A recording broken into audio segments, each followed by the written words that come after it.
Buenas tardes, os damos la bienvenida a esta segunda conferencia del ciclo de conferencias que estamos haciendo desde el Grupo de Trabajo de Psicología y Coaching del Colegio de la Psicología de Madrid en torno a un reto que nos ha planteado la Semana de la Ciencia de la Comunidad de Madrid. Quería, entre sus objetivos, mostrar la importancia de las imágenes mentales de la ciencia y las representaciones colectivas para comprender la ciencia y divulgarla en la sociedad.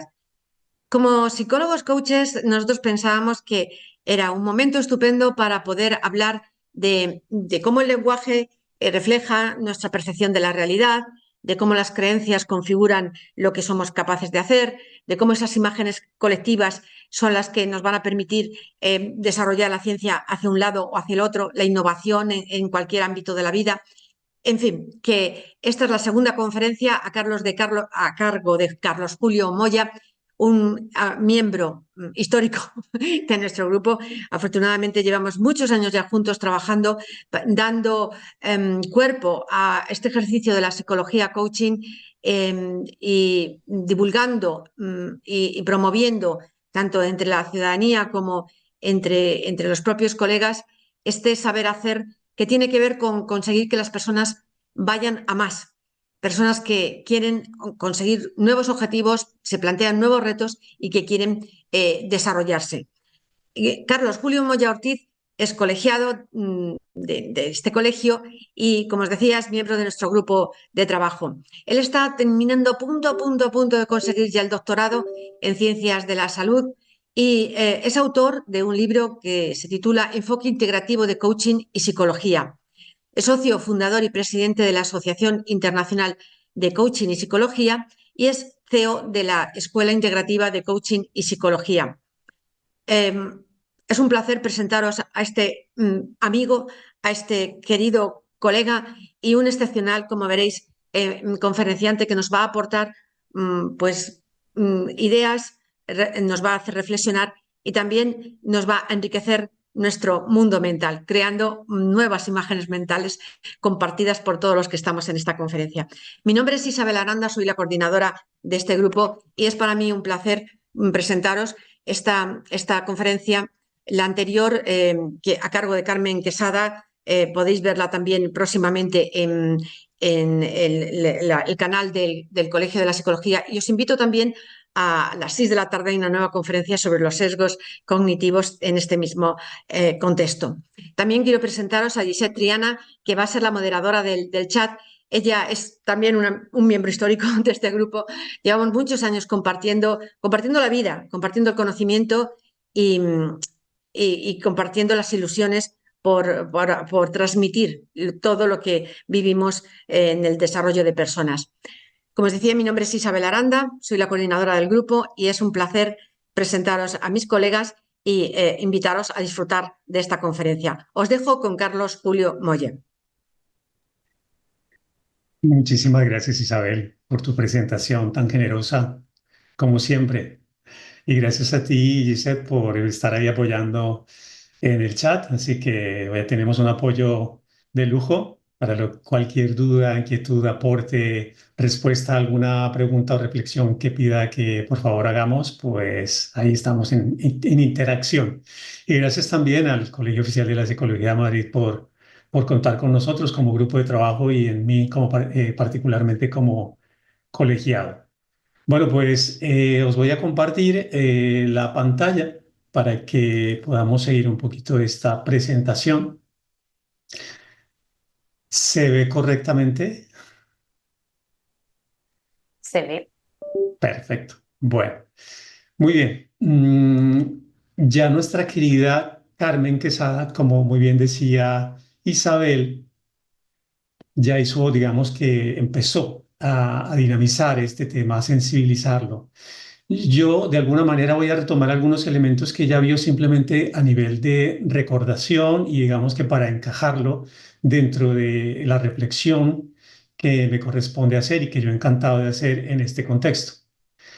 Como veis, esta presentación se llama El lenguaje de la innovación y las creencias culturales en el idioma español, ¿vale? En el contexto de la Semana de la Ciencia y la Innovación del año 2024. Muy bien. Esta imagen, yo creo que muchos de los que estamos aquí la hemos vivido y los que no, a lo mejor se lo están pensando.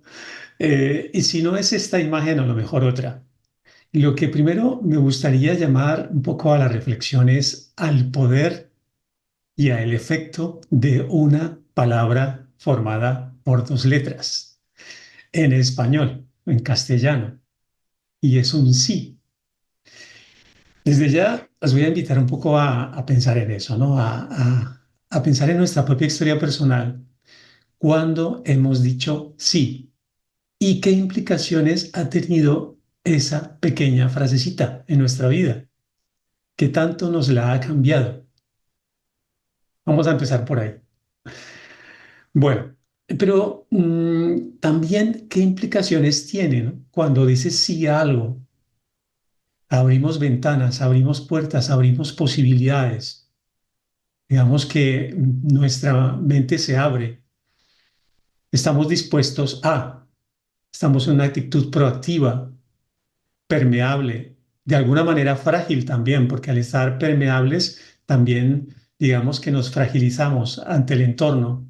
Y esto lo podemos experimentar de una manera muy sencilla, recordando precisamente los momentos en que hemos dicho sí, sí a un contrato matrimonial, sí a un contrato de trabajo, sí a una apuesta por un negocio, por un emprendimiento, sí a una amistad, sí a un romance, sí a un viaje. Es interesante que tomemos contacto con el efecto de esa palabra en nuestras vidas, ¿no? Y cómo ese sí nos ha traído hasta este presente en el que nos encontramos en este mismo instante. Por otro lado, también tenemos el poder de un no. Como veis, un poco me gusta o quería empezar por estas reflexiones muy existenciales, ¿no? El poder de un no.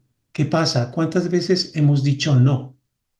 Es más, ¿cuántas veces deberíamos decir que no y a lo mejor estamos diciendo sí cuando deberíamos decir no?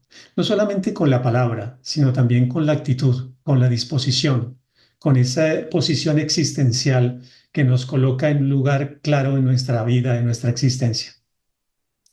Así que son palabras con pocas letras, pero con un gran significado y simbolismo. Muy bien. Dicho esto, podemos llegar a este punto con Wittgenstein, que en el 53 nos decía que el lenguaje crea y configura la percepción del mundo. Con el lenguaje creamos y configuramos la percepción del mundo. Se han hecho estudios de resonancia magnética cuando la persona está pensando, cuando normalmente estamos pensando, que es más allá del 70% del tiempo en nuestra vida, estamos pensando. Y ese tiempo de pensamiento lo ocupamos tanto en escuchar lo que nosotros nos estamos diciendo, porque lo estamos escuchando a nuestra manera, es decir, cuando pensamos están activadas las regiones de escuchar y las regiones de hablar, ambas. O sea que las regiones cerebrales están ampliamente activadas, con lo cual si nosotros y nosotras pensamos en positivo, tenemos diálogos adecuados con nosotras y con nosotros, pues la activación cerebral es bastante intensa hacia lo positivo y viceversa. El significado de las palabras y el efecto en la percepción. Entonces, en función de las palabras que utilicemos, decía, pues asimismo estamos moldeando la percepción. Es algo así como el efecto emocional. Según las palabras que utilicemos para dirigirnos a alguna persona en particular o algún contexto en particular, asimismo tendemos a percibirlo. Muy bien. Vamos a avanzar con el tema de la percepción y la semántica. El significado de las palabras es arbitrario y está relacionado con convenciones culturales.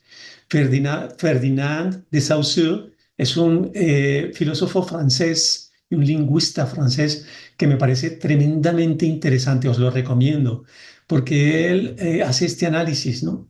Digamos que las palabras en sí mismas pues no tienen, es arbitrario su significado, digamos que son neutras, pero es un poco lo mismo que hablamos cuando hablamos de psicología cognitiva y la interpretación de la realidad, que la realidad, en este caso las palabras, son neutras, son arbitrarias. Soy yo quien les asigna el valor.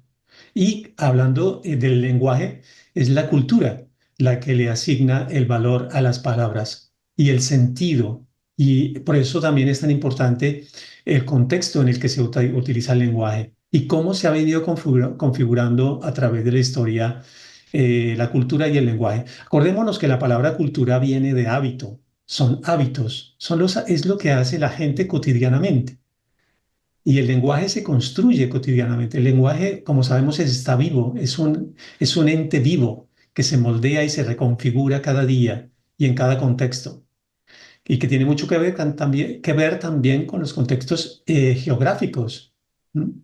Digamos que las lenguas ahora se están encontrando más que nunca porque tenemos canales de comunicación que nos liberan de las fronteras, con lo cual hay mucho intercambio lingüístico en la actualidad y eso sin duda ha tenido un gran efecto en la evolución del lenguaje, en la combinación, digamos, o la incorporación de nuevos términos lingüísticos o palabras en los diferentes idiomas del mundo, ¿no?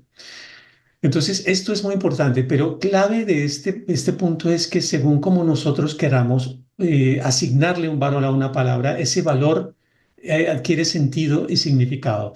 No sé, por ejemplo, en la relación de pareja, ahí un poco para llevarlo a la vida cotidiana, muchas veces decimos a alguien, decimos, bueno, en las parejas se dicen mi churri, mi cariño, mi corazón, mi amor, mi alma. Y esas palabras se configuran de una manera muy concreta y es un código muy especial en esa relación de pareja o en la familia, son los contextos familiares. Se van creando esos códigos verbales que adquieren un significado especial que antes a lo mejor no lo tenían. Muy bien. El significado de la palabra depende del uso en el contexto social, lo que impacta la interpretación y la percepción individual de la realidad. Entonces, fijémonos, cada quien puede estar teniendo una misma conversación. Pueden haber tres amigas teniendo una conversación muy alegre, muy agradable y tal, pero a lo mejor cada una está viendo la conversación desde tres lugares diferentes y está interpretando el lenguaje de tres lugares distintos. Por eso la importancia de tener muy claro lo que decimos, cómo lo decimos, de preguntar si no tenemos claro lo que la otra persona está diciendo y digamos que la responsabilidad, como lo dice Bandel y Grindal, dice la responsabilidad de comunicar correctamente, también lo dice la Escuela de Palo Alto, eh, es nuestra, ¿no? Es de cada uno, es una responsabilidad íntima de cada quien, de hacerse entender. ¿Vale? Porque si yo quiero que mi lenguaje llegue, que la palabra llegue a la otra persona, que mi mensaje llegue, he de utilizar un código que pueda ser útil para todos y todas, la mayoría, por ejemplo. O preguntar, si yo no entiendo algo, mi deber también es preguntar. Por eso también estamos en el chat pendientes por si hay preguntas de algo que se diga aquí. Bueno.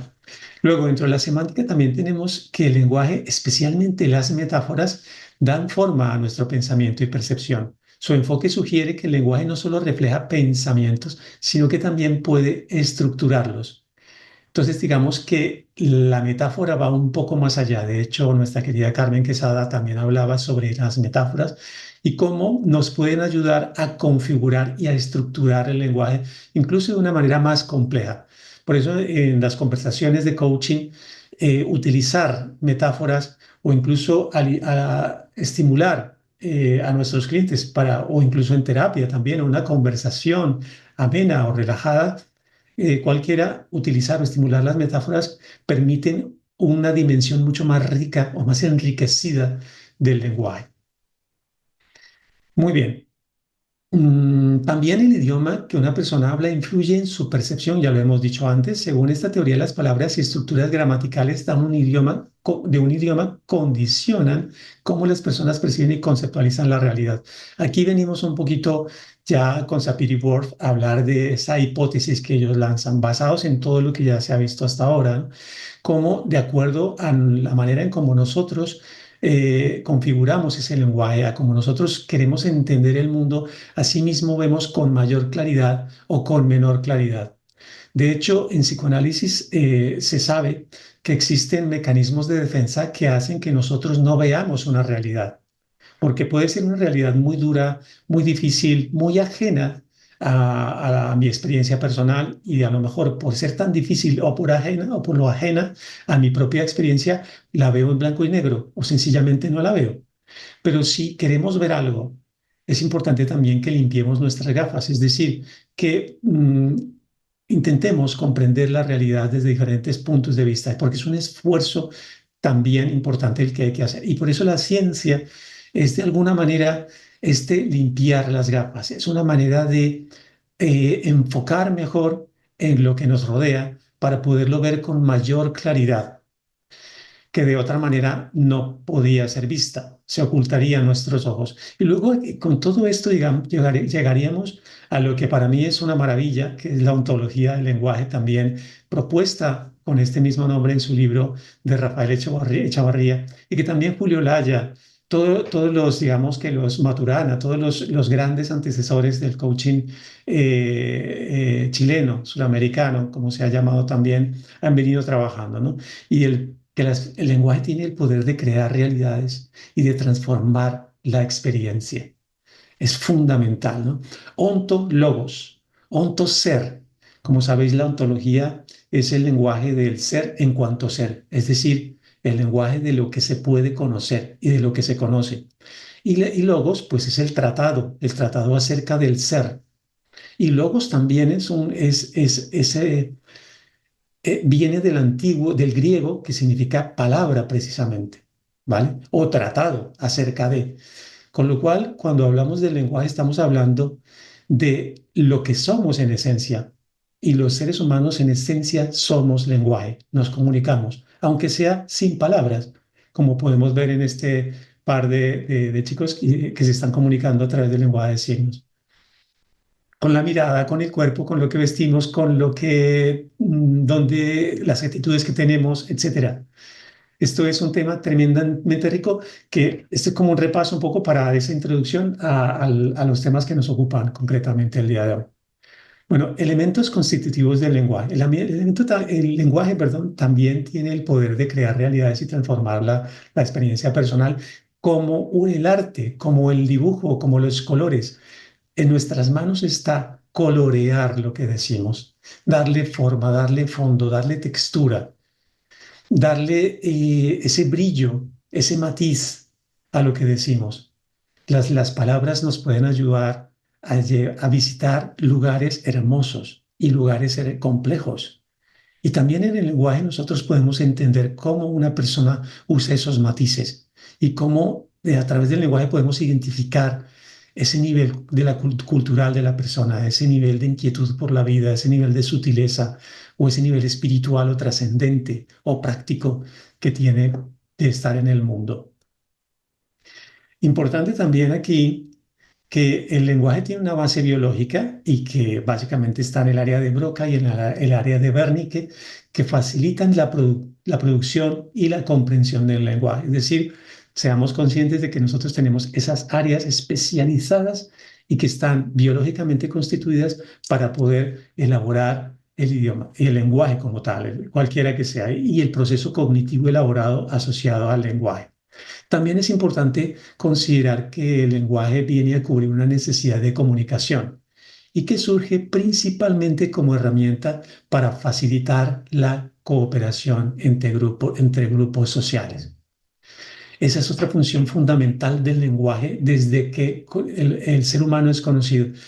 Carmen Quesada también hacía alguna alusión a esas réplicas ancestrales que se pueden encontrar, por ejemplo, en las cuevas de Altamira, en Colombia, allí en la selva. También se han encontrado recientemente eh, esas, esa- esa- todas esas formas antiguas de comunicación que los seres humanos tenemos grabado en nuestro ADN y son básicamente hechas para encontrarnos, para apoyarnos, para acompañarnos. También hay que considerar el aspecto de convención del idioma. El idioma y el lenguaje ha sido o es producto también de que ciertos grupos, ciertas personas se han puesto de acuerdo y nos hemos puesto de acuerdo de manera consciente o inconsciente muchas veces, pero nos hemos puesto de acuerdo. Si notamos, por ejemplo, digamos que los más jóvenes vienen incluso a reinterpretar el lenguaje y a incluir en el lenguaje nuevas palabras que luego los demás vamos adoptando. La tecnología también tiene ese efecto importantísimo en nuestro idioma, en lo que cada día escuchamos palabras nuevas, sea por el uso de dispositivos móviles, o sea, por la comunicación diferencial que incorporan los jóvenes a la población y al lenguaje. De todas maneras, es algo rico y es algo convencional que aceptamos o que no aceptamos. Por eso también es una de las variables que los algoritmos tienen en cuenta para ser viral o no viral algo, y es el lenguaje, ¿no? Las palabras. Por eso las palabras clave son tan importantes a la hora de hacer marketing digital o a la hora de construir un mensaje, porque van a ser aceptadas más o menos en las redes sociales en función precisamente de ese filtro convencional de la sociedad. Muy bien. Y a partir de ahí, pues se va desarrollando la gramática, la sintaxis, que son elementos que van, digamos, configurando el lenguaje. Bueno, luego también la influencia cultural y de adaptación. Hay que tener en cuenta también que el lenguaje, pues, va creando esa cultura, la va dinamizando. El hecho de estas jornadas de la ciencia, que promovidas por el Colegio Oficial de la Psicología de Madrid en este contexto, pues también es una manera de que un pequeño grupo como nosotros, los grupos de trabajo del Colegio de la Psicología de Madrid, hacia la comunidad hagamos reflexiones que nos permitan retomar el lenguaje, darle la importancia y además en un contexto de la ciencia y de la cultura y del arte. Bien, también es muy interesante ver cómo, lo comentaba un poquito antes, ¿no? Cómo las generaciones van dando palabras, van generando palabras, van regalando nuevas palabras que se van heredando de generación en generación. Otras entran en desuso y otras se mantienen. Digamos que el idioma español, para mi gusto, es de los más ricos y más diversos que hay. De hecho, es así, no es porque sea mi gusto solamente, sino es que es uno de los idiomas más ricos que existen en palabras. Y hay unas palabras antiquísimas que son hermosísimas, que no voy a entrar ahora en eso, pero podría ser un tema bastante bonito de trabajar, porque hay palabras antiguas que son bellísimas y que a lo mejor, lástima por el desuso, se van perdiendo, y otras que se van incorporando. Eso es importante tenerlo presente. Y luego también la influencia de otros idiomas, como decíamos, por ejemplo, en la tecnología, en el arte, en cualquier avance tecnológico y científico y artístico, se van generando nuevas formas de hacer y de pronunciar que nos van regalando información. Aquí voy a entrar un poquito en este tema, y es que precisamente el idioma de la innovación, como estáis viendo en esta gráfica, es básicamente el idioma inglés. Como decía Isabel hace un momento, pues yo estoy terminando una tesis doctoral y un proceso de investigación con el modelo que he venido desarrollando ya hace más de 12 años. El punto es que la mayoría de información, si yo quiero tener algo actualizado, digamos, a tener acceso a la información más reciente, necesariamente tengo que ir al idioma inglés. Ya veremos un poquito por qué, pero también por las telecomunicaciones. Fijémonos cómo la tecnología está generando el uso de estas palabras, que antes a lo mejor no usábamos con tanta frecuencia, pero que están ahí y que todos los días de alguna manera o de otra están incorporándose a nuestro lenguaje. Muy bien, de hecho, que llamamos la atención que 1.400 millones de personas hablan inglés en el mundo. Pero ojo, un dato interesante, solamente 380 millones de personas son nativos de habla inglés, según Statista. Esto también, aquí hay otro dato más abajo que está en rojo, y es que el 95% de los artículos publicados en revistas científicas estaban escritos en inglés. Esta es una investigación que hizo la Universidad de Vigo después de los años 2020, es muy reciente. También podemos ver en la gráfica que hay otros idiomas muy poderosos en el mundo, o sea, poderosos en el sentido que se hablan, son muy hablados, hay muchas personas hablando, como el chino mandarín. Estamos hablando de 1.118 millones de personas, ¿vale? Y que como vemos que aquí el español está en este lugar, pero ya en este análisis es interesante ver qué lugar ocupa respecto al mundo. Aquí estamos hablando de que 595 millones de personas hablamos español en el mundo. Pero ojo, dato interesante, de las cuales más de 496 millones somos hablantes nativos. Y si volvemos un poquito para atrás, vemos que del idioma inglés hablantes nativos son más o menos 380 millones. Es decir, somos más hablantes nativos en idioma español en el mundo. Pero hay un desbalance desproporcionado porque en la ciencia más del 95% de las publicaciones de revistas indexadas están en idioma inglés, mientras que en español están ahí entre el 1% y el 4,4% según diferentes fuentes, ¿vale? Entonces, esto es interesante, esto es un dato de reflexión. Yo creo que sería algo que nos invita a pensar y a reflexionar, ¿no? ¿Qué tenemos que hacer para pasar de un 4,4 de entre 1 y un 4,4 a más, a producir más ciencia, más arte, más cultura en idioma español?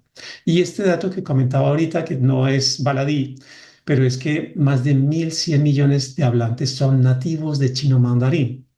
El punto es que no se disponen de datos muy precisos sobre producción científica en chino mandarín, porque la mayoría se traducen y se publican al inglés, con lo cual este dato viene a engrosar las listas de producción científica en idioma inglés. Bueno, no sé si hasta aquí hay alguna pregunta, comentario, dice. De momento no, Carlos. El chat está muy atento a todo lo que estás exponiendo. Bueno, eso me encanta interpretarlo así. Gracias, Giselle. Bueno, igual cualquier comentario adelante, por favor, para que vayamos avanzando. Bueno, aspectos claves que me gustaría destacar de esta situación que acabamos de ver. Y uno es que las publicaciones científicas pues están en idioma inglés. Las revistas de alto impacto, la mayoría están y aceptan artículos en idioma inglés o si no, con una traducción al idioma inglés o como mínimo su resumen en idioma inglés. Luego, las conferencias y congresos internacionales, la mayoría se hacen en idioma inglés y lo que se hacen es traducción simultánea a otros idiomas. Y hoy en día, pues con la inteligencia artificial, ni siquiera eso, ya es más fácil acceder pues a conferencias de este tipo, pero en cuanto a su organización y difusión, se hacen en idioma inglés.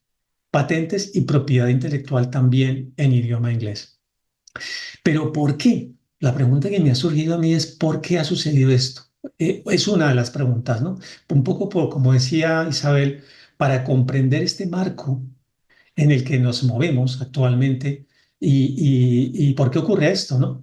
Pues el dominio histórico de la ciencia en el mundo ha sido angloparlante, como hemos visto. Básicamente, durante los siglos XIX y XX, países como el Reino Unido y Estados Unidos se han convertido en potencias en ciencia y tecnología. Este es un dato importante que nos ayuda a entender por qué el inglés ha tenido esa dominancia.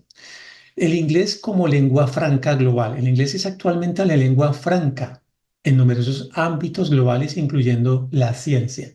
Y esto, como has llamado a la reflexión antes, también es por convención. Hay muchos temas políticos y económicos que están detrás, en los cuales no voy a entrar en esta disertación, pero lo que sí es verdad es que hay un consenso. Se ha aceptado hasta el día de hoy ese consenso. Yo me acuerdo que en un documental muy antiguo de Carl Sagan decía, oye, que si la biblioteca de Alejandría no se hubiese quemado en su momento por razones históricas, el idioma predominante sería el griego.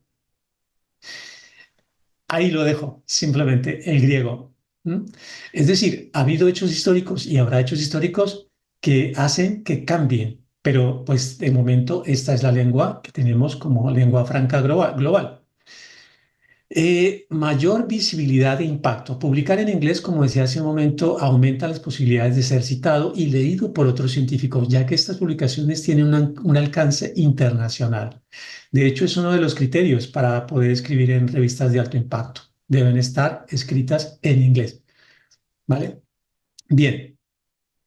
También hay incentivos académicos y de competitividad. Los rankings universitarios globales a menudo consideran la cantidad de publicaciones en inglés, incentivando más los académicos a publicar en este idioma. Digamos que se dan premios, se dan reconocimiento, ya sea tácito o no. Ya se puede dar los premios directamente por haber estado, o compensaciones o apoyos económicos por escribir en inglés, o de prestigio y reconocimiento, y no darlo a otros idiomas, ¿no? Eso también es interesante tenerlo en cuenta. Vale. Acceso a la información científica más reciente. Gran parte de la literatura científica actual está en inglés, lo que obliga a los científicos a usar este idioma para mantenerse actualizados y participar en debates científicos. Si queremos conocer lo que se está hablando en las últimos metaanálisis, revisiones sistemáticas, revisiones del alcance que se publican en la literatura científica, si queremos estar a la última, o como se dice en español, si queremos estar al loro en la última, pues hemos de leer en inglés. O también la ventaja que tenemos es que se puede traducir, pero eso ya es un efecto secundario. El punto es que se escribe, digamos, como lengua principal está escrito en idioma inglés. Acordémonos también que a la hora de escribir también hay un proceso cognitivo, hay un proceso discursivo, hay un proceso en el cual hay una interpretación de la realidad. Si bien es cierto que la ciencia lo que también busca hacer es que haya menos interpretación subjetiva de la persona que investiga, pero también está epistemológicamente demostrado que no podemos ser ajenos a la humanidad o al hecho de ser humanos a la hora de investigar. Existen sesgos. De hecho, la estadística contempla esos sesgos culturales, esos sesgos cognitivos. Lo que quiere decir que a la hora de escribir un artículo científico o a la hora de producir lo más novedoso, pues también hay una postura existencial, hay una manera de ver el mundo y eso se traduce en el lenguaje. Con lo cual, yo me acuerdo que cuando estaba estudiando un poco de latín, pues también se sugería estudiar griego. De hecho, y cuando se estudiaba el español, hasta hace muy pocos años, estamos hablando de 20, 30, incluso 40 años, que son muy pocos en la historia de la humanidad, en la historia conocida de la humanidad, se estudiaba griego, se estudiaba latín aquí en España. Los países también hermanados hispanohablantes. Quiere decir que si queremos comprender un texto antiguo, por ejemplo, en filosofía, si queremos entender la filosofía antigua, mucha estaba escrita en griego o, mucha ha estado escrita en alemán. Entonces, si yo quiero estudiar a Heidegger, por ejemplo, a Feuerbach o a Husserl, o al mismo Frankl, pues yo si quiero saber la fuente y quiero acercarme a lo que de verdad estaba sintiendo Frankl o Heidegger a la hora de escribir el Dasein o el ser para la vida o el ser en el mundo de heideggeriano, pues tendría que estudiar alemán para poder comprender el matiz fino del idioma. Entonces, fijémonos que no es baladí esto de escribir en un idioma o en otro. Prestigio y recursos editoriales. Las principales editoriales científicas como Elsevier, Will Springer, publican la mayoría de sus revistas en inglés, lo que centraliza y promueve la publicación en este idioma. Estamos viendo el por qué también el lenguaje de la ciencia viene a ser ahora el principal, el inglés, en este momento histórico. No nos olvidemos también de la cultura y el arte. Y aquí teníamos que hablar de la cultura pop y que mucha de ella es difundida en inglés. El cine, la música. Es más, yo os invito a ver en vuestras listas en vuestras listas de Spotify o de Apple Music o la que tengas y ver cuántos de los hits que están en las 5 o 10 primeras lugares, aparte del reggaetón, están en inglés. Es interesante. O las películas están en inglés, en idioma inglés. Bueno, no voy a detener mucho ahí porque creo que eso sabemos mucho y estamos muy sensibilizados Y al respecto. además te están apoyando aquí porque hay alguien que nos dice que cree que eh, esto de estar presentando investigaciones en... Ok, ya está. Que cree que la consecuencia, las investigaciones en inglés, ¿no? Dice que este apoyo se debe también a que hay países de habla inglesa que apoyan sobre todo a nivel económico, ¿no? Ujú. Entonces nos hace dos aportaciones al respecto, o sea que la audiencia te está escuchando y está contigo. Vale, Giselle, muchas gracias por aportarlo. Así damos un poco eso de dinamismo también. Entonces, bueno, la cultura e innovación en el contexto hispanohablante. En el ámbito hispano, las creencias culturales juegan un papel importante en cómo se percibe y se implementa la innovación. Vamos a ver cuáles son esas características del contexto hispanohablante que generan o que hay que tener en cuenta para comprender la innovación, tanto en el idioma de la ciencia como en el idioma de las artes y de la literatura y de la cultura en general. He puesto esta imagen porque me pareció hermosa, porque es un bucle. Es un bucle, ¿por qué? Eh, Porque normalmente estamos yendo, evolucionando, pero volviendo a involucionar muchas veces. Muchas veces es difícil salir de ese bucle, culturalmente.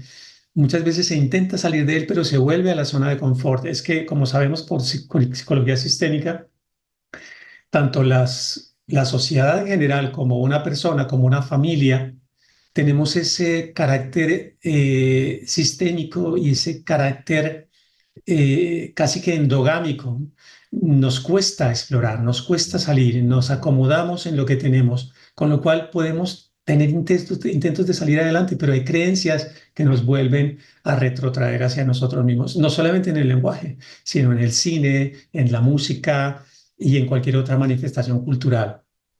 Entonces, un elemento clave de la cultura hispanohablante es el colectivismo. Y esto yo creo que de aquí en adelante os voy a invitar a que seamos, a que conectemos desde la emoción, desde la sensación, desde nuestra historia, desde nuestras raíces, de toda la comunidad hispanohablante. Estamos hablando de España y Latinoamérica, o Hispanoamérica, más correctamente hablando, Hispanoamérica, ¿no? Todo ese colectivo y de todas esas personas que están por el mundo y que son hispanohablantes.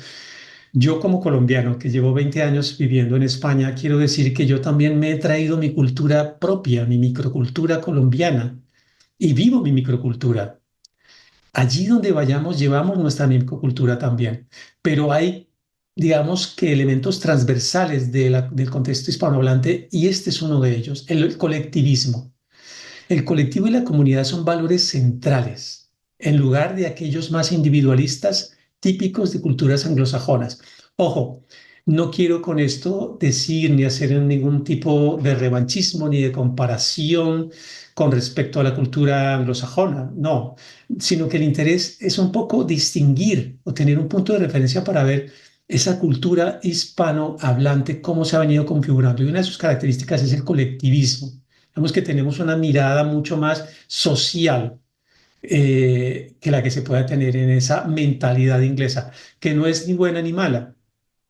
No sé por qué me ha borrado esta imagen, no sé por qué, si sería por derechos, no sé, pero ahí había puesto una foto muy hermosa que a lo mejor si veis vuestros reels de Instagram o de Facebook la vas a ver todos los días porque es una foto que tenía que ver con el pueblo salva al pueblo de por la reciente catástrofe del Dana en Valencia y era gente barriendo las calles, mucha gente barriendo las calles, personas que voluntarios de diferentes ciudades que están ahí, no importa de qué ciudad de España vienes o de qué país hispanohablante, o también muchos de fuera también, pero eso es parte de la cultura hispanohablante, del contexto hispanohablante, la resiliencia y la creatividad ante la adversidad. No, obviamente no quiero decir que hace algo propiamente nuestro y nos quedamos a, digamos, a hacernos dueños de esto, de esta característica, sino que es propia la creatividad, ¿vale? De hacer más con menos. En Latinoamérica en general ha habido mucha escasez a nivel histórico. En mi propia familia lo he vivido y se vive mucha escasez. Digamos que el hacer más con menos es un hábito cotidiano en Hispanoamérica, lo que ha dado lugar a muchas formas de innovación y adaptación frugal, en el sentido de ser muy resilientes y creativos para crear posibilidades, para salir de situaciones complejas. Bueno, también están las relaciones personales y de confianza. Digamos que también en el contexto hispano la innovación está abierta al contexto y es de depender más de estas redes que de estructuras formales. Y digamos que es un dato muy interesante porque precisamente lo que estamos haciendo en esta Semana de la Ciencia, pues somos, digamos que nosotros, grupos de trabajo, ¿no? Los que participamos por la convocatoria del Colegio Oficial de la Psicología de Madrid, pero no es, digamos, una estructura oficialmente catalogada o dirigida oficialmente por el Estado o lineamientos políticos o lineamientos de investigación catalogados que debe ser así, ¿no? De hecho, en el grupo de trabajo, pues mira, quienes quieren participar, este es el tema, cómo vamos a participar, y de alguna manera solidaria y también desde la confianza y desde el conocimiento que nosotros nos tenemos, pues desde ahí participamos. Entonces se ha encontrado que en el contexto hispanohablante tenemos esta gran fortaleza para seguir creciendo y ser, ¿por qué no?, de aquí a mañana, potencia mundial en la investigación y en la cultura. También otro elemento importante que hemos de tener en nuestro contexto hispanohablante es el lenguaje cargado de emociones. Recién que yo llegué a Colombia y a España y aún me lo preguntan que si me gustan los culebrones, que cuáles son los culebrones colombianos, venezolanos, mexicanos. Pues porque realmente si vemos un culebrón, una telenovela, pues hay mucha carga emocional. Bueno, puede ser algo curioso, pero igual se han producido muchísimas telenovelas que han sido traducidas a muchos idiomas, como Betty la Fea, por ejemplo, y que al final terminan siendo también íconos del lenguaje contemporáneo. Los proyectos innovadores pueden presentarse con mayor énfasis en la pasión, el impacto emocional y el sentido de propósito.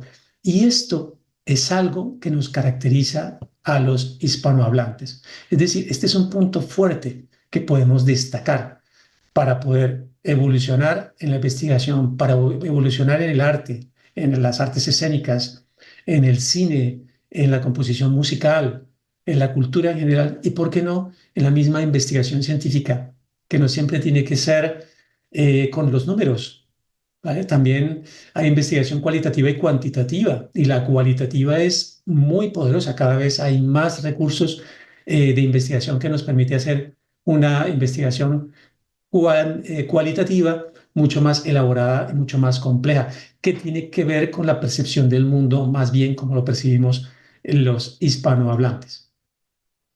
Y tiene mucho que ver con el lenguaje, ya lo hemos visto a nivel epistemológico. El tipo de lenguaje que se utiliza tiene mucho que ver cómo se percibe el mundo. Entonces no podemos nosotros quedarnos atrás. Y ahí sí, digamos que levanto una bandera roja, para no decir una red flag, para decir nosotros, los que representamos, digamos, la ciencia o el arte o la cultura y que somos hispanohablantes, tenemos ese llamado imperativo a sacar todos estos recursos, a explorarlos, explotarlos y ponerlos al beneficio del desarrollo de la cultura y de la ciencia y de las artes. Bueno, también las ciencias culturales también afectan cómo se percibe el cambio y la innovación. Entonces, ¿cómo se piensa? Aquí he puesto esa foto, ¿por qué?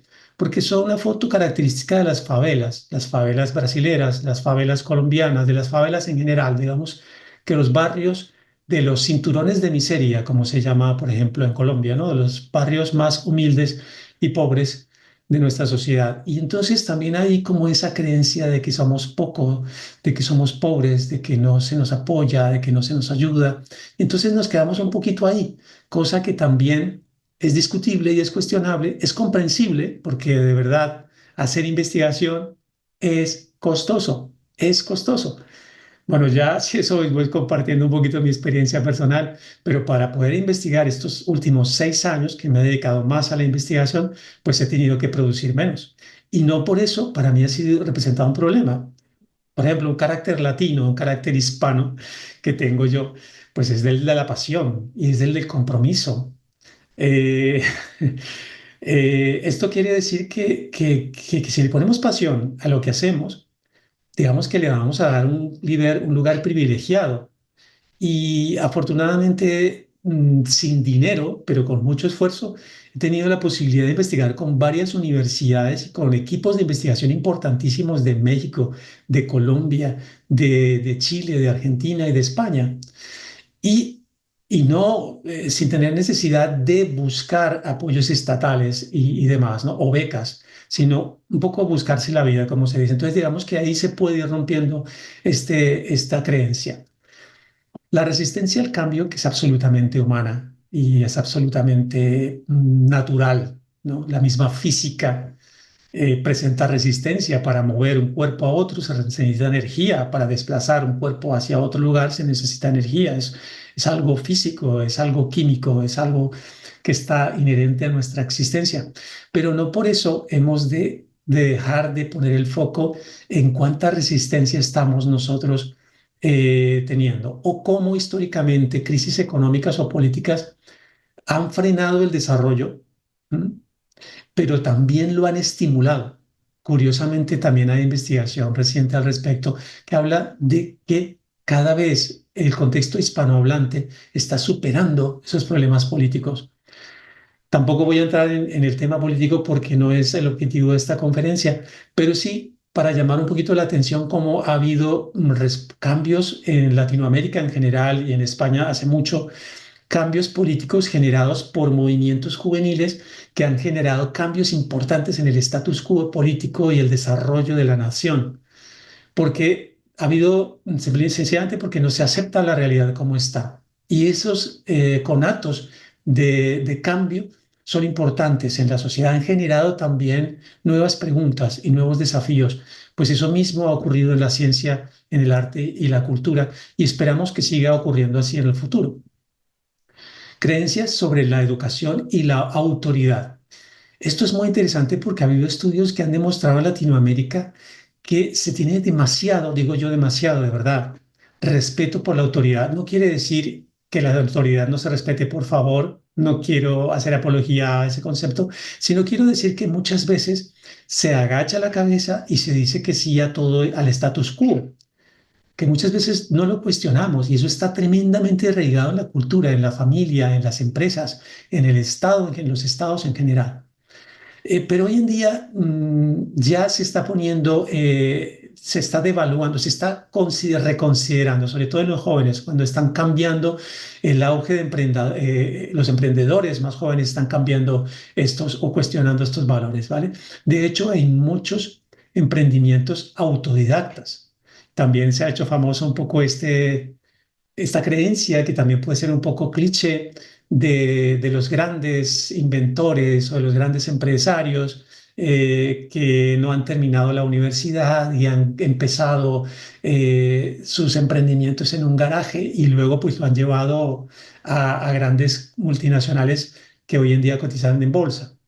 Sí, pero más allá de eso también es que nuestra cultura del contexto hispano cada vez está también sacando un poquito la cabeza, ¿no? Y diciendo, pues sí podemos cuestionar el status quo, pero no por rebeldía, sino porque nosotros vamos creyendo más en lo que tenemos y y en nuestro saber hacer. Muy bien. Bueno, espero que os estéis sintiendo como mínimo orgullosas y orgullosas de estos tópicos que estamos. No sé si hay algún comentario hice al respecto. Por lo Sí, menos, sí, dime. sí, sí, sí. Claro, es que no te voy a estar interrumpiendo, pero aquí te dicen que cuando estabas hablando de los culebrones, eh, a nivel del contexto hispanohablante, ¿no? Te dicen no solo los culebrones, también la música latina es muy emocional. Y aquí Sí. te ponen también, efectivamente, la vida social que nos caracteriza a los latinos, la vida en la calle, la socialización, favorece el enriquecimiento del lenguaje, a diferencia de otros países de estilos de vida más individualistas, con peores climas. Y el clima tiene que ver, claro, Claro. efectivamente. Gracias. La sociabilidad no se socializa igual en un clima cálido que en un clima frío, eso está claro. Pero fijémonos cómo insisto, sin el ánimo revanchista ni competitivo, sin sentido de, pues los ingleses van adelante, el 95%, nosotros son 4.4, que en medio de todo somos el segundo idioma que produce más ciencia, arte y cultura en el mundo, pero por mucho, en distancia a los anglosajones. Pero lo que quiero decir es un poco llamar a ese desafío nuestro, ¿no? Porque podemos hacerlo, ¿no? Hay muchos estereotipos que no he incluido acá, pero que simplemente, por ejemplo, la pobreza, la diferencia de género, ¿no? Que se ha reforzado más la investigación en hombres que en mujeres, eso está clarísimo. Son más las publicaciones, pero cada vez se conocen más publicaciones que originalmente fueron creadas o inventos que fueron descubiertos por mujeres, pero que en su época, estamos hablando de mediados o comienzos del siglo pasado, pues la mujer no podía destacar por encima de un hombre, con lo cual fueron catalogados en nombre de hombres. Y esto está cambiando tremendamente en nuestra sociedad actual. Y ya la pobreza es algo muy relativo a la hora de producir ciencia y tecnología. Yo mismo con humildad, pero me reconozco parte de ese colectivo. Yo no soy ni rico ni millonario, pero he venido trabajando en investigación, en la psicología y el coaching, con lo cual, pues sí que se puede, ¿no? Tendencias actuales en la innovación en el mundo hispanohablante. Vamos a ver qué es lo que está pasando, cuáles son esas tendencias y hacia dónde vamos, aparte de lo que he hecho hasta ahora. Pues la innovación. Las soluciones innovadoras buscan abordar problemas sociales y medioambientales. En este enfoque está alineado con valores culturales que priorizan el bienestar colectivo. Fijémonos cómo estos valores, digamos, de comuna, de tribu, de amor por la tierra, por la Pachamama, que además viene de raíces profundas, como los Arawak, como los Tairona al norte de Colombia, como los Mapuche en Chile, como estas grandes tribus mayas aztecas que han venido cultivando literalmente la tierra y cuidando la tierra, la Pachamama, y estamos volviendo precisamente a esas raíces, a esos orígenes, y como decía ahora, es una responsabilidad nuestra. Yo hablo también por mis antiguos indígenas. Yo creo que si algún antiguo indígena pudiera hablar ahora, diría algo como esto: primero la tierra, primero la Pachamama, primero el medio ambiente, y ya, no porque lo diga un indígena o mejor un nativo de las tierras ahora llamadas latinoamericanas o hispanoamericanas lo dijera, sino porque es que ya lo sabemos, ¿no? Ya lo sabemos. Desafortunadamente la Dana ha sido un campanazo de estos cambios climáticos, digamos, porque los cambios han habido siempre, obviamente, siempre han habido cambios y siempre ha habido este tipo de la gota fría, como se llama, pero cada vez están siendo más fuertes, más agresivos. Y esto, pues ya sabemos por qué es. No voy a entrar tampoco porque no es el tema principal de esta conferencia, pero sí tiene que ver con que la innovación social tiene que ver también por ahí, por considerar el medio ambiente. Hace unos meses estuve en un congreso internacional, Prospecta 2024, convocado por la Universidad Nacional Abierta a Distancia en Colombia, en la ciudad de Tunja, y allí se habló de esto, de la importancia y de la urgencia de trabajar en lo medioambiental, en lo verde, y de trabajar también en lo inclusivo, que es otro factor fundamental, lo medioambiental y lo inclusivo. Y son factores propios que tenemos nosotros los hispanohablantes. La cultura hispanohablante la tenemos metida en el ADN. Así que aquí tenemos una gran responsabilidad, ¿vale? Luego, la sustentabilidad, que tiene que ver con esto, ¿no? Cada vez más la innovación en español está siendo dirigida hacia la sustentabilidad, adoptando términos como economía circular, desarrollo sostenible y energías renovables que reflejan un compromiso con el medio ambiente. Esto lo he dicho, pero no me cansaría de volverlo a decir y de volver a invitar. Más cosas. La digitalización e inteligencia artificial. La transformación digital ha traído un nuevo léxico a la lengua española relacionado con el Big Data, con el Big Data. Inteligencia artificial y automatización, sin embargo, hay un esfuerzo creciente por adaptar estos términos al contexto hispanohablante, de manera que resuene con las realidades locales. Es decir, está bien, podemos incluirlo, pero por ejemplo, inteligencia artificial es diferente a decir AI, ¿no? Podemos trasladar esas palabras a nuestro idioma o incorporarlas de una manera consciente sin perder nuestra identidad, porque otra cosa es utilizar palabras o adoptar palabras de otros idiomas y perder la identidad son cosas muy diferentes, ¿no? Muy bien, continuamos. ¿Qué se está haciendo también? Cada vez más la innovación en español está siendo dirigida hacia la sustentabilidad, adaptando términos como la economía circular, como lo decía ahora, pero eso también es una buena noticia. Simplemente lo puse para que tengamos esto en cuenta. Y si hablas español, también es importante tener en cuenta que en esta investigación del 2022, dirigida por David Fernández Vítores, coordinado también por él y la Academia del Instituto Cervantes, la divulgación científica en español, nos dice que el español como lengua viva es la lengua en la que más textos de carácter científico se han publicado después del inglés. Ya lo he dicho antes, pero quería quedar remarcado en esta diapo que el 4.4% de la producción científica mundial está en origen en algún país de habla hispana. O sea, ya estamos, ya esto es un hecho y esto se está haciendo más consciente. El español como lengua viva, casi el 70% de los documentos científicos, según esta investigación, de este estudio,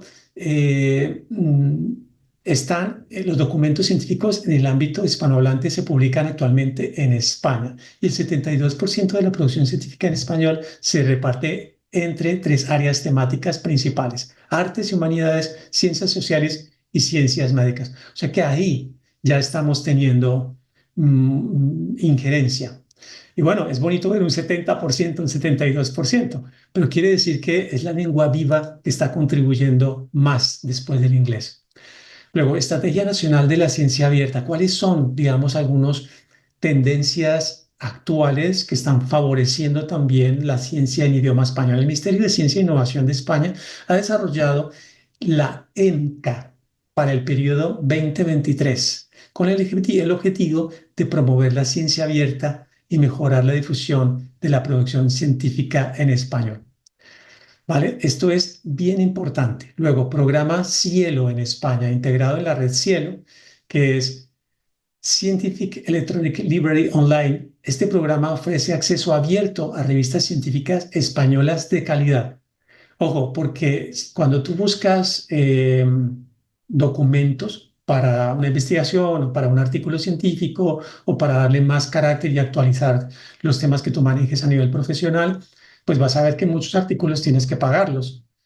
Por ejemplo, yo afortunadamente, por estar matriculado en la Universidad de Alicante, cosa que ha evolucionado de una manera maravillosa después de la pandemia, porque por decir, poner un ejemplo, antes de la pandemia, para acceder a un artículo indexado, revisado por pares, que son de un poquito los más serios, o revisión sistemática o metaanálisis, pues había que solicitarlo a la universidad a través de la biblioteca, que también ese aumento al comenzar la pandemia era un problema.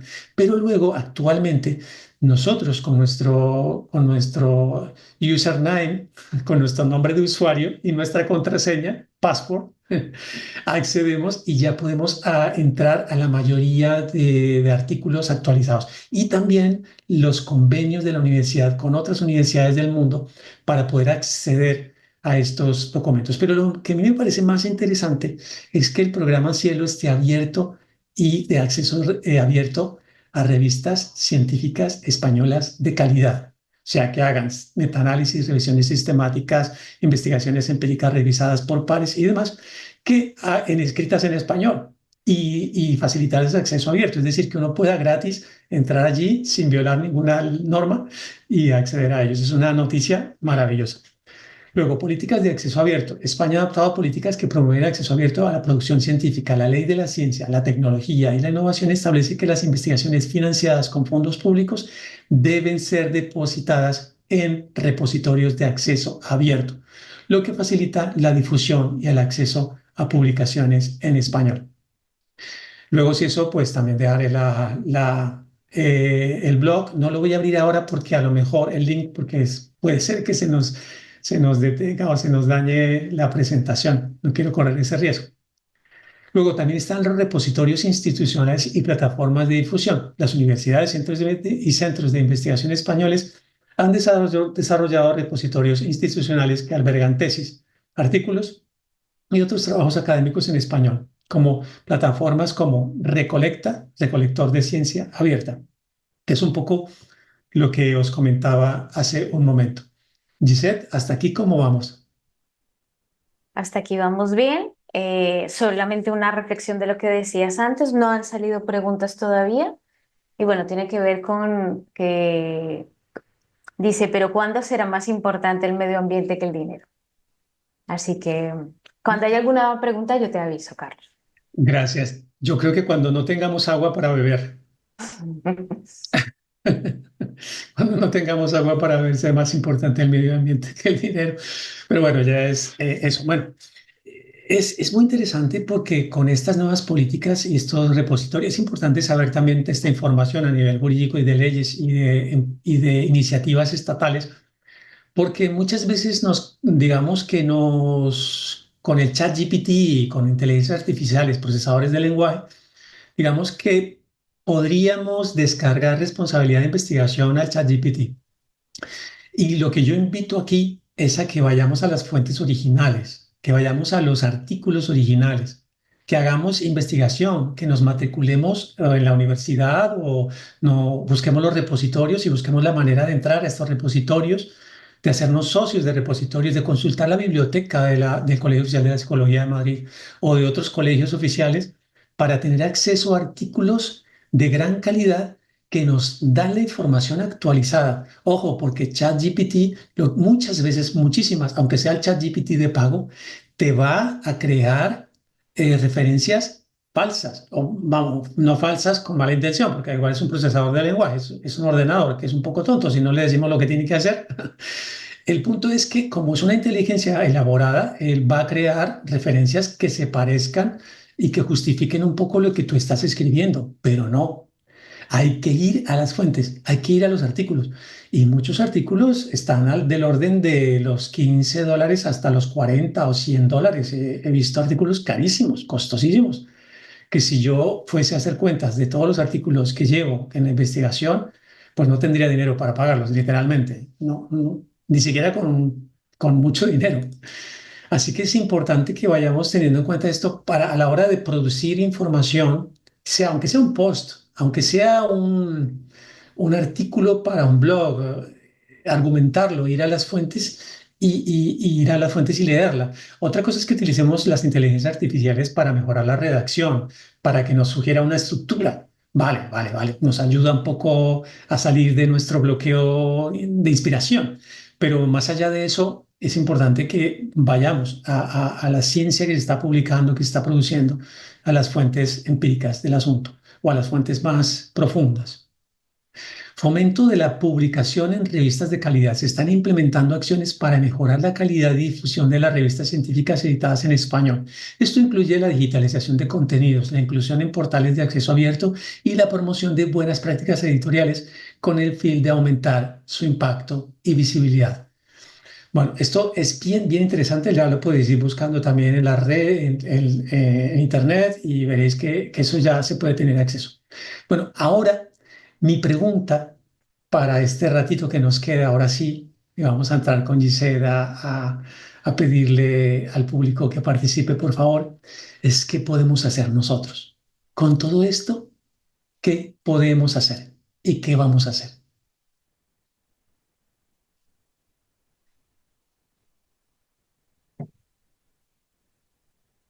Me avisas por Gisela cuando haya alguna propuesta. Ok, ya escribí la pregunta en el chat y vamos a ver qué contesta eh, los El público, participantes.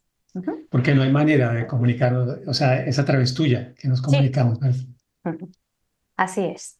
Bueno, de Y momento, acuérdate que lleva un minuto de retraso, ¿vale? Así que, vale.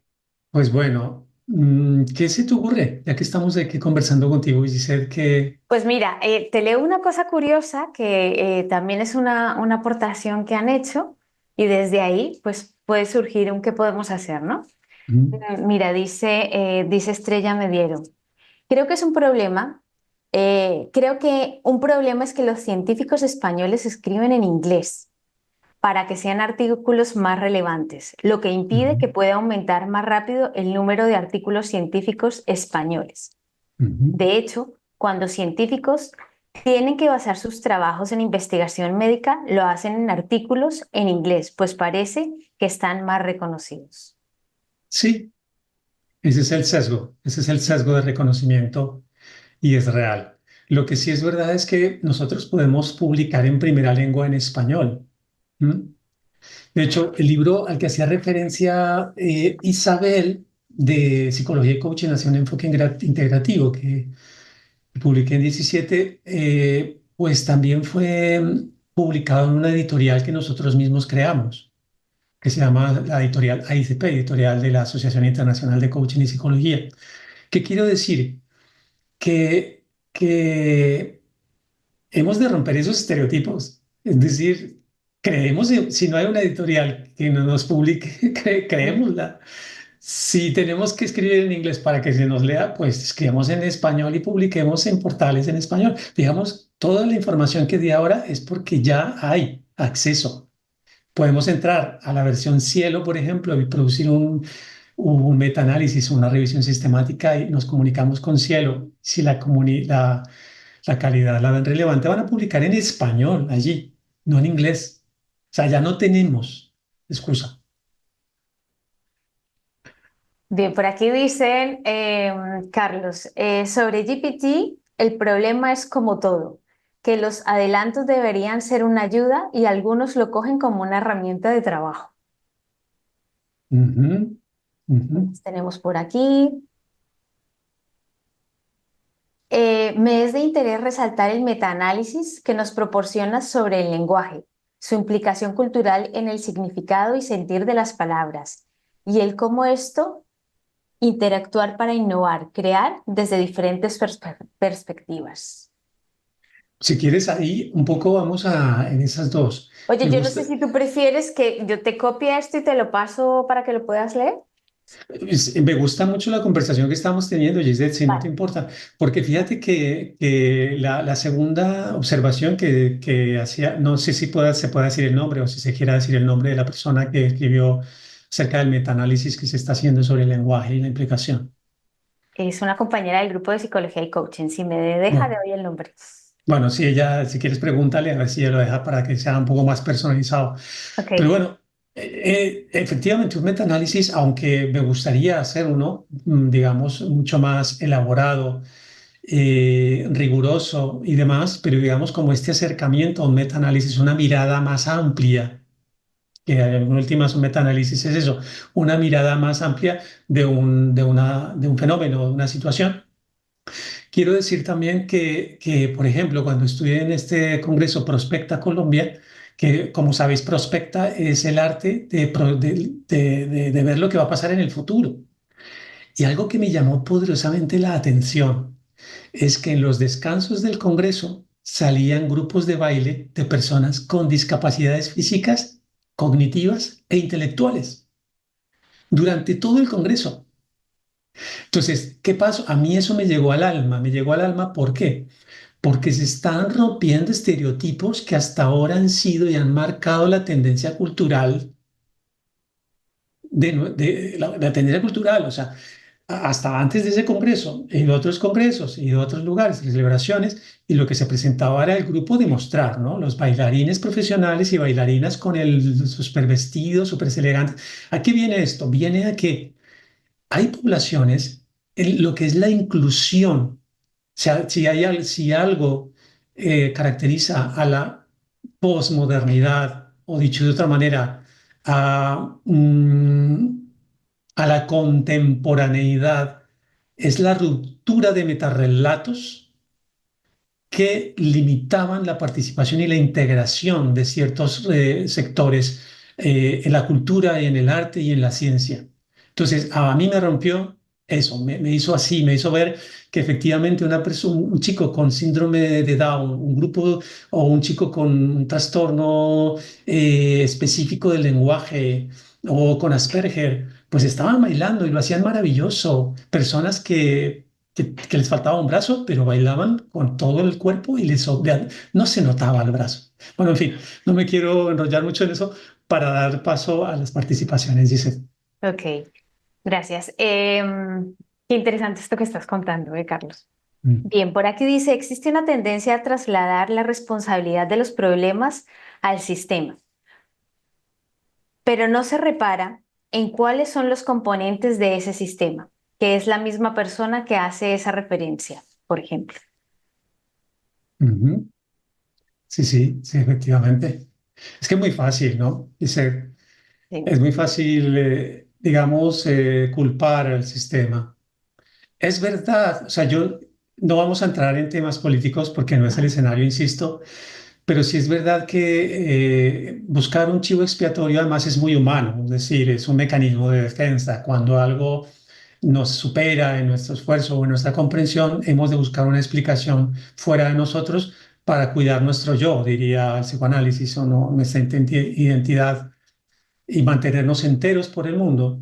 Pero cuando superamos ese miedo o esa barrera, podemos empezar a decir, ¿qué puedo hacer yo al respecto? ¿Qué más tenemos, dice? De ese, qué podemos hacer?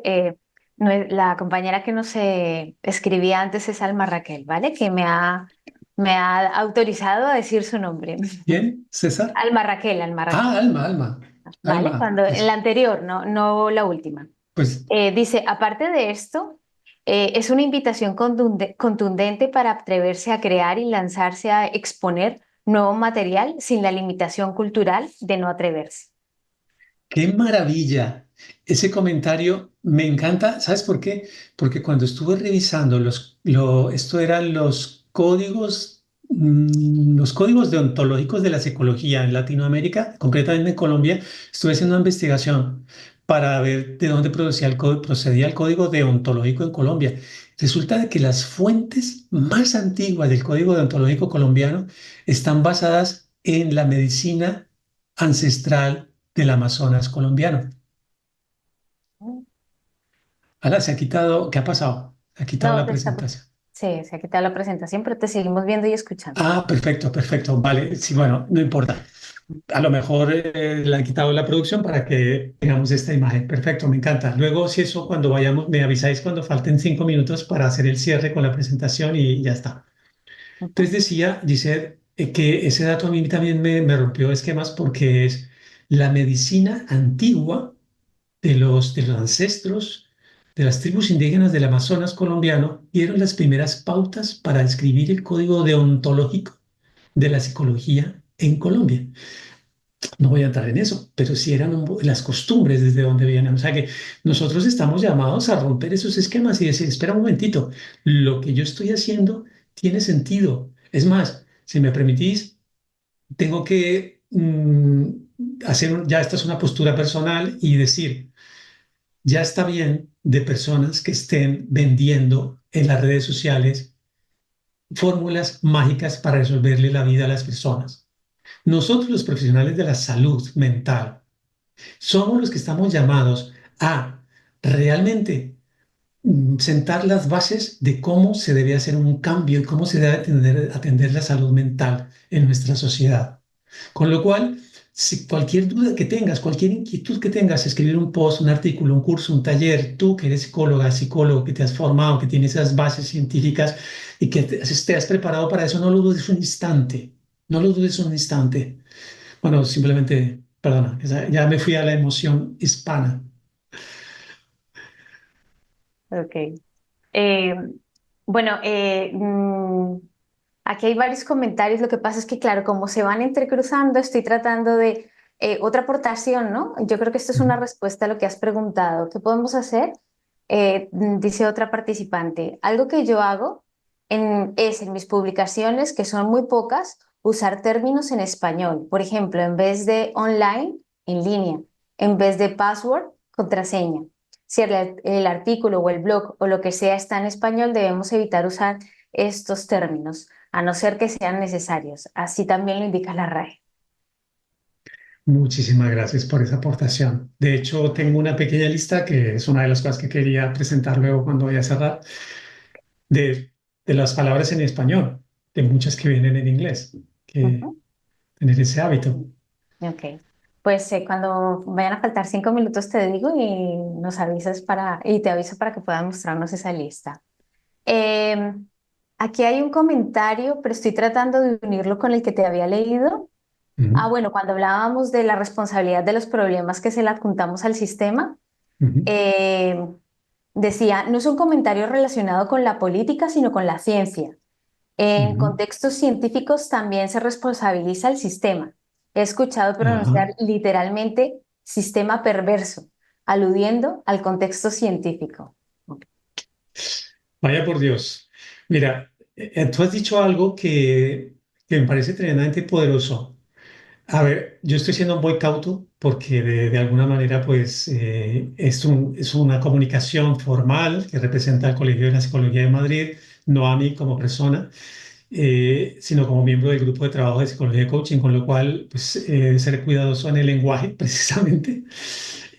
Pero sí es verdad que en lo que tú dices, y me amparo en el comentario, que un profesor mío, un maestro, un referente que se llama José Angarita, profesor de filosofía, psicólogo, un gran amigo, que él me dice, todo es político, todo es político, no podemos abstraernos de una actitud política, con lo cual lo que estamos haciendo ahora es un acto político, ¿m? Desde el punto de vista de que nosotros estamos haciendo un llamado a varias actitudes, estamos en una reflexión de lo que pasa en la sociedad. No quiero calificar de una manera o de otra al Estado o a las maneras como se han hecho, pero sí considero que hay mucho por hacer, pero mucho por hacer. Así que eso quería decir al respecto. Más cosas.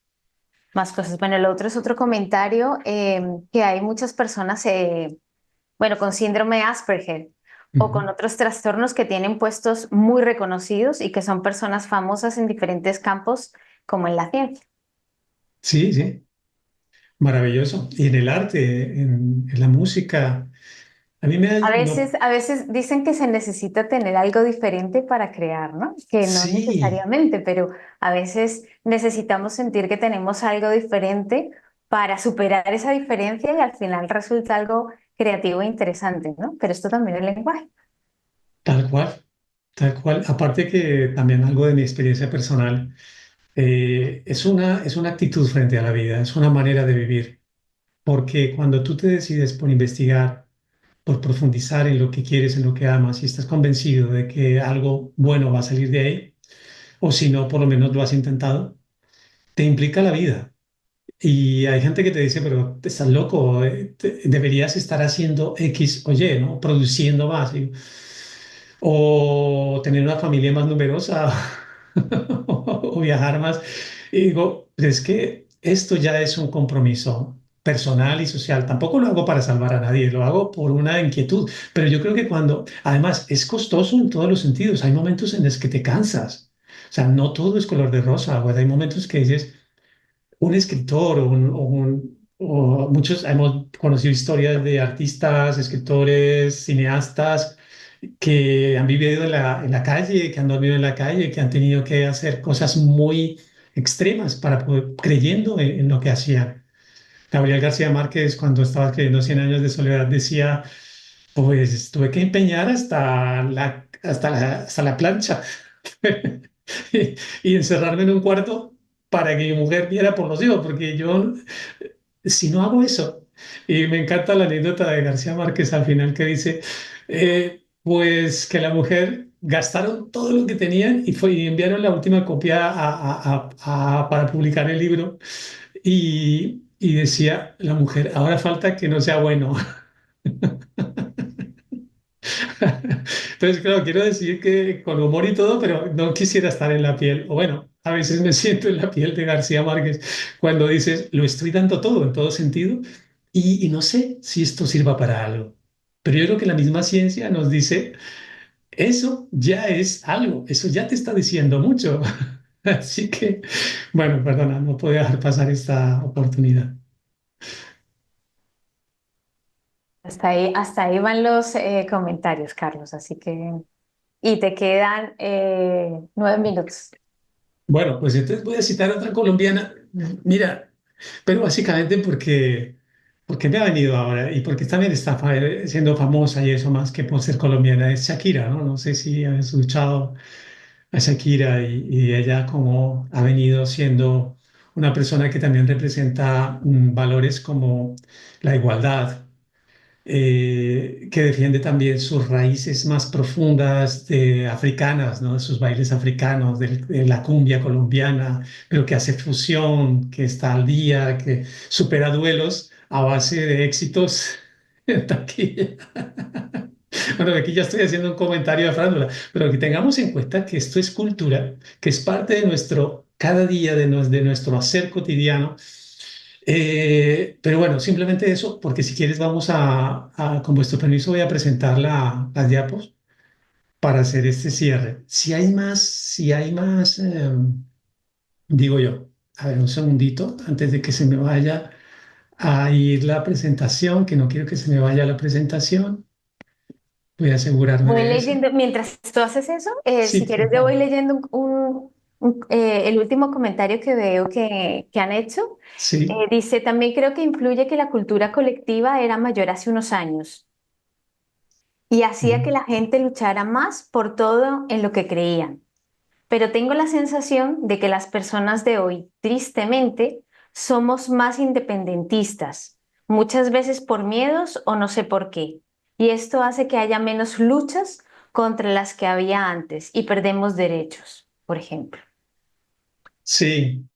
Y bueno, es interesante, pero se me viene en la cabeza ahora a Ramón y Cajal, ¿no? Un español emblemático, un personaje que ha marcado la historia de la evolución y el desarrollo de las neurociencias y que allí tenemos nuestro Instituto Ramón y Cajal en Madrid. Y, bueno, quiero decir que son ejemplos de pasión, ¿no? Cuando uno lee a Ramón y Cajal, cuando escucha alguna historia, anécdota de él, pues es gente que estaba en los laboratorios, que estaba luchando, que estaba incluso contracorriente, porque cuando tú creas, tienes que luchar con la inercia. Cuando creas algo nuevo, tienes que luchar con la inercia, con lo cual habrá muchas personas que te van a decir, estás loco, por ahí no es, por ahí no es, te van a presentar las barreras más grandes. No voy a decir qué colegio oficial, pero recientemente también estuve en uno de los países hispanohablantes con un equipo de un colegio oficial de psicólogos a nivel nacional y pues exponiendo la importancia precisamente de dar la relevancia a modelos, a metamodelos o modelos transteóricos de coaching basados en la ciencia de la psicología, que es un poco lo que estoy investigando ahora. Y la primera pregunta que me surgía era, o que la reflexión que se me hacía, como no tengo permiso para decir qué colegio ni qué persona, pues simplemente digo la anécdota, la persona cargada del cuidado de los derechos, es decir, de toda la parte legal del colegio, decía, lo que tú estás diciendo es totalmente válido, es cierto y necesario. Sin embargo, la ley que está rigiendo a día de hoy dice esto, con lo cual ahí tenemos una barrera legal. Y puede ser que lo que estés haciendo es totalmente, y pero es que mi cuestionamiento era, entonces, ¿qué tenemos que hacer para cuestionar esas barreras legales? Es la siguiente pregunta. No se puede hacer nada ahora. Yo sigo trabajando. Llegará el momento en que algo se pueda hacer. Eso es. Carlos, como tenemos el minuto este de retraso, si quieres presentarlo ya para que a los demás les dé tiempo de verlo. Vale, perfecto. Bueno, pues entonces, ¿en qué podemos hacer? Yo aquí, antes de dar las gracias, pues había hecho, por un lado, esta lista y es una lista que tiene que ver con lo que decía la compañera, ¿no? ¿Cuáles serían las palabras en español? Puede que sea un gesto pequeño, no me gustaría dejar aquí el sabor de boca de que sea reivindicativo, tampoco es reivindicativo, sino es simplemente ser coherentes con nuestro lenguaje, ¿sí? Y que si hay que usarlas en inglés, pues se usan en inglés, ¿no? Pero sí de alguna manera tomar esa conciencia. Bueno, datos masivos, Big Data, inteligencia artificial, automatización, aprendizaje automático, redes neuronales, ciencia de datos, minería de datos, algoritmo, análisis predictivo, robotización, interfaz de usuario, ciberseguridad, Internet de las cosas, realidad aumentada, realidad virtual, computación cuántica, que además estará a punto de salir. Bueno, que veamos que todo y siempre va a haber un referente en idioma español. Y bueno, insisto, aquí no voy a abrir los enlaces porque probablemente me saque, pero sí os voy a invitar y es un poco la síntesis de lo que he venido haciendo hasta ahora como profesional de la psicología y del coaching. Y es un poco esto, ¿no? Como ya lo decía también Isabel, es la Escuela Integrativa de Coaching y Psicología. Esta es la escuela un poco desde la cual hemos venido gestionando también acuerdos de investigación con diferentes universidades, como la Universidad Nacional Autónoma de México, como la Universidad Nacional Abierta a Distancia de Colombia, como la Universidad Católica del Norte de Chile, como la Universidad de Alicante y como otras universidades con las que hemos venido colaborando en procesos de investigación, que dicho sea de paso, cuando sumamos los balances económicos, es absurda la cantidad de dinero que hay que invertir en investigación, pero que gracias a proyectos que puedas desarrollar y presentar, pueden haber equipos de investigación de primer nivel que estén dispuestos a trabajar contigo. Y eso doy cuenta de ello sin sacar un solo euro de mi bolsillo en el sentido de investigación. He tenido que sacar para viajar, para muchas otras cosas, pero a la hora de hacer esto ha sido porque ha sido de acuerdos y ha sido proyectos y ha sido presentar proyectos elaborados de investigación. Luego el modelo que es ACPB, he hecho un guiño al inglés, porque es de enfoque integrativo de coaching y psicología basado en evidencias, pero aquí también, eh, como veis, estamos cerca del tallo cerebral, bueno, pero es el vida también de ser, ¿no? Un poquito esa integración también de idiomas. Y luego la Asociación Internacional de Coaching y Psicología, que también pues ha sido un trabajo con muchos equipos de trabajos en Colombia, en Chile, Argentina, en México, aquí en España, también estáis invitados, invitadas en español y todo desde el contexto hispanohablante, desde la interpretación del coaching con fundamentos y con, digamos, basado en las ciencias de la psicología que hemos venido desarrollando. Un poquito eso quería decir y a ver, ahora sí, pues muchísimas gracias. Soy Carlos Julio Moya Ortiz. Para quienes no conocían mi otro apellido, este es mi correo electrónico. La asociación y la escuela, pues la puedes encontrar por internet. Y si alguien me quiere escribir, pues ahí estoy.